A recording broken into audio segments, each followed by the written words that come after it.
The envisage of the professional musician was arbitrary. Gary observing two categories of provisos of music. Performers, who have mastered the technique of instrumentation and assert the works of opportunity, and the expressionist, those who are receptive to interpretation, reflecting a language of compassion and emotion, attesting its invitation. Gary sometimes questioned his resolve. Will an artist paint for the blind? Will an author write for the apathetic? Would a musician play for the deaf? Some nights discovering an apparition of discontent, but posturing before the keyboard, all disparity would absolve with the embarkation of his musical presence. An acknowledgement is conveyed with a testimonial to his chosen profession. It was after 2 a.m. and Herb Carpenter, the owner of the Pirates Cove, was departing the club. Gary, sales representative Julian Kersey, and attorney Leo Thompson in conversation. Ascertaining to Herb they would ensure the locking of the door when leaving. The three remained in conversation, Leo venturing behind the bar to decant each a bourbon selection.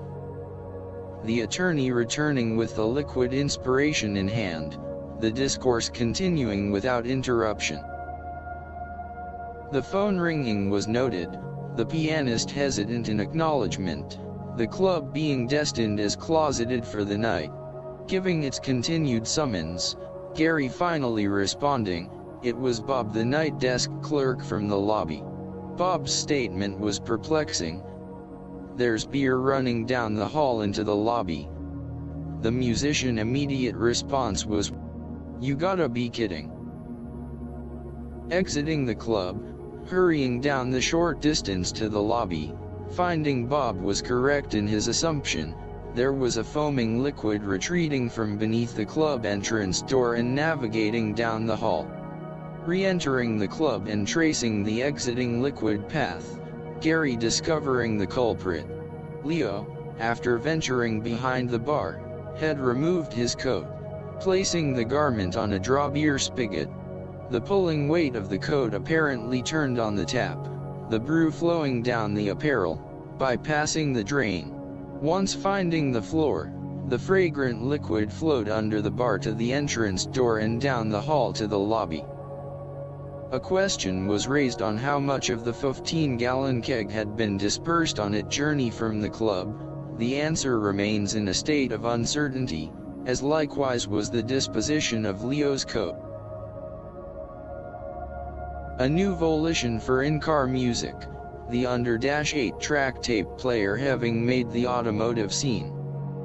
Gary visiting with a regular club customer who worked at a custom auto accessory shop on Northwest 10th installing car stereo systems, including 8-track players.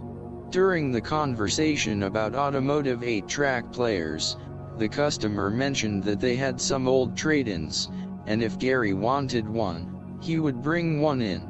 The installation of 8-track players was simplistic.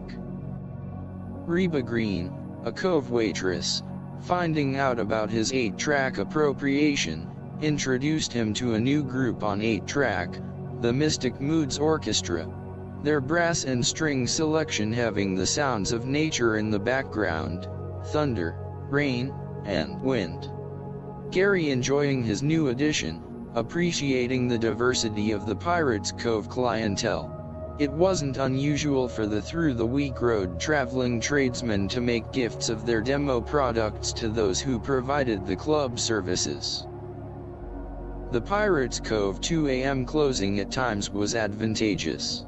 Jan Lahan, who often visited with George Moore the innkeeper during breaks, having acquired the okay to raid the closed kitchen for a snack before going home, and on occasion Gary would accompany her. The double-door refrigerator was stocked with various luncheon meats and condiments, the two sitting in a booth across from the counter area, able to partake of a sandwich to cap off the night. Even though this wasn't a nightly event, the early morning resolution coming to a close after some of the late-night customers started inviting themselves for a visit. Bob Henderson, the night clerk, having mentioned to George, He was concerned about persons wandering into the kitchen area, all good things coming to an end, halting their club closing incursion. Gary becoming aware, the 30-plus hours a week at the Cove was becoming an integral part of his life. Acknowledging and satisfied with its direction.